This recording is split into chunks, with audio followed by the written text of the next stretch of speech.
Springfield writer David Harrison has been appointed Missouri's Poet Laureate by Governor Mike Parson.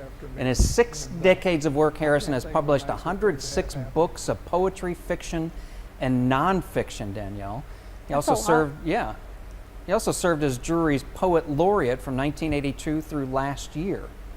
And you may not know this, you might, though. He even has an elementary school named after him.